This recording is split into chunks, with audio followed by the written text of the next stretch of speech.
સમાચાર હવામાનને લઈને પ્રાપ્ત થઈ રહ્યા છે। રાજ્યમાં ફરી બદલાશે વાતાવરણ। આજે અને કાલે કમોસમી વરસાદ પડી શકે છે। હવામાન નિષ્ણાત અંબાલાલ પટેલનું અનુમાન છે કે વેસ્ટર્ન ડિસ્ટર્બન્સના લીધે રાજ્યના વાતાવરણમાં ફરી પલટો આવશે। પંચમહાલ અને આસપાસના વિસ્તારોમાં માવઠું થવાની શક્યતા છે, તો ઉત્તર ગુજરાત અને સૌરાષ્ટ્રમાં પણ વાદળછાયું વાતાવરણ રહેવાનું અંબાલાલ પટેલનું અનુમાન છે। વાદળછાયા વાતાવરણના કારણે ખેડૂતોને પણ સાવચેતી રાખવા અપીલ કરવામાં આવી। અંબાલાલ પટેલના અનુમાન મુજબ 4 ફેબ્રુઆરીથી 9 ફેબ્રુઆરી વચ્ચે ફરી એકવાર રાજ્યમાં હાડ થીજવતી ઠંડી પડશે। ઉત્તર ભારતમાં હિમવર્ષાના કારણે રાજ્યમાં ઠંડીનો પારો ગગડશે।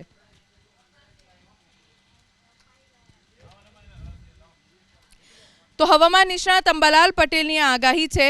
આજે અને આવતીકાલે રાજ્યમાં કમોસમી વરસાદ પડશે। ખાસ તો પંચમહાલ અને આસપાસના વિસ્તારોમાં માવઠું થવાની શક્યતા વ્યક્ત કરવામાં આવી।